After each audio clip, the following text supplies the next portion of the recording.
Hello there, it's me and my awesome cat flying in the moon that doesn't look like a moon. Yeah. So we're gonna make tutorial since I'm lately spamming you with pigeon videos, so I need to make tutorial. But pigeon just flew away, so I guess won't be more pigeon videos.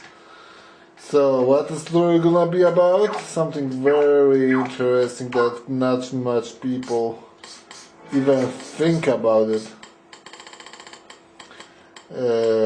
For this we're gonna need controller, ultimate input device. Oh yeah. So what we're gonna talk about? Prioritized priority behaviors of the selector. Yeah. So first of all, let's discuss what the selector really do. So let's do like this stuff here. Yep. I actually discussed this a little bit. Maybe not, but okay. Priority of the selectors.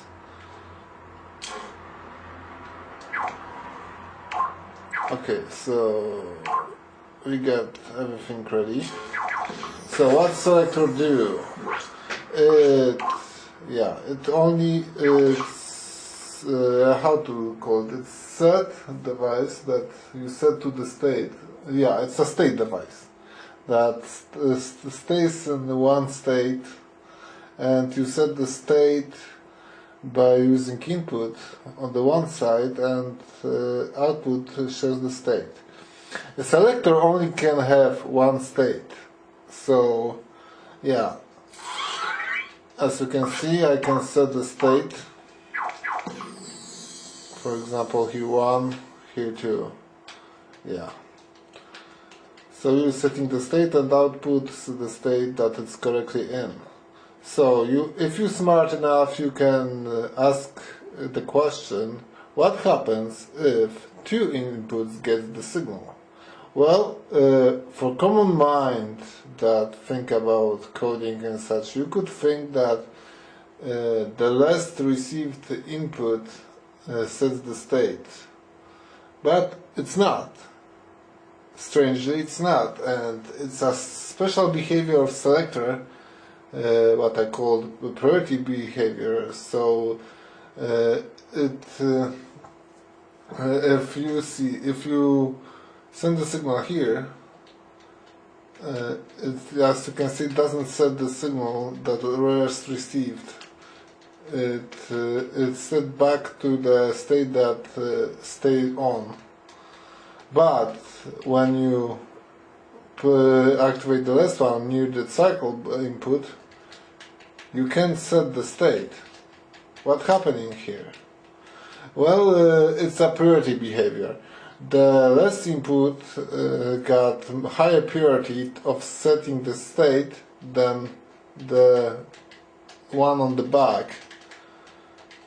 So yeah, near the cycle input.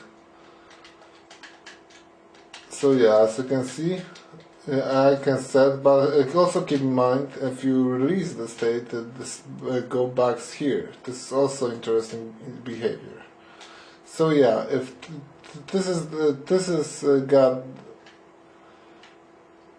has got highest behavior, this is not the less behavior. I mean higher priority, and this is less priority. So as you can see, it works this way.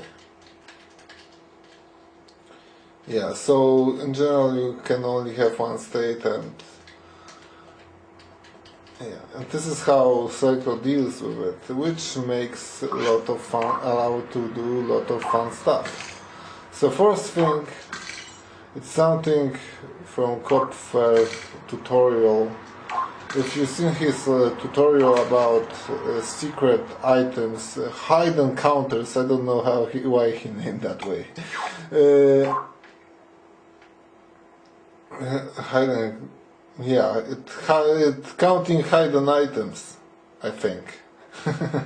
Okay, Anyway, he used XOR gates like this.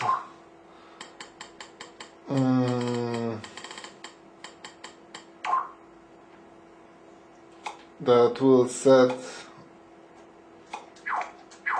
I think this way. That, yeah, it's gonna set this to 1 count, this to 2 count, and this to 3 count, and it will count the tags on the area. And he used the tags, enormous number of tags, that sets one tag to the another in the chain, like that.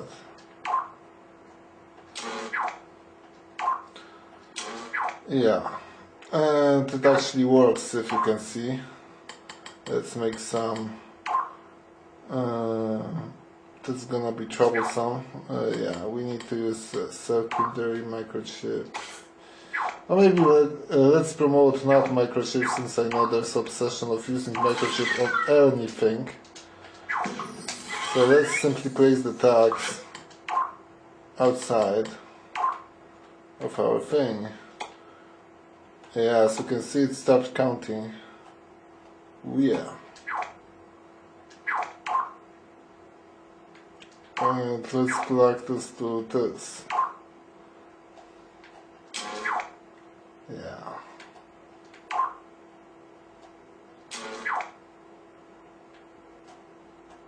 Show the buttons. So as you can see, it sends only input on 1. And yeah.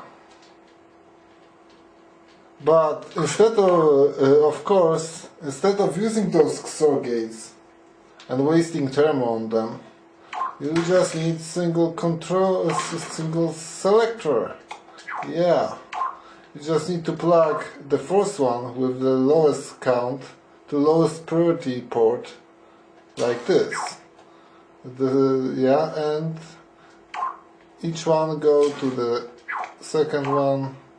I think maybe superiority of using XOR gate is legacy, but I don't know. Latency, yeah. And you're gonna see it works in identical way and counts the tags. Yeah, to understand this process, I will tell you. Simply, this one activates on the 1, so it feeds the input 1 and output 1 is set. When the second one with count 2 is on, turns on, that have higher priority than this one, so it will turn state over here. And when the 3 go here, it got higher priority than those 2 tags. To those 2 inputs to set state to 3. But if state 3 will stay on and other one will, you know, yeah, the stop sending signal, it will still stay on 3. This is interesting behavior. So of course, most basic thing to use of it is to use also something that Coppermint maybe not doesn't set. You can use this to get how many players on your level correctly. Of course, level, I mean, player sense will only detect players that are alive, so keep in mind that. So not game, but level. So yeah, I should select few of them and increase range. I don't know why, but whatever. And yeah, and you things the same as the last one. You simply increase the tank count.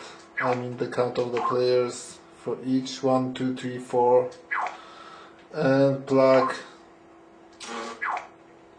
the same way, and we can count players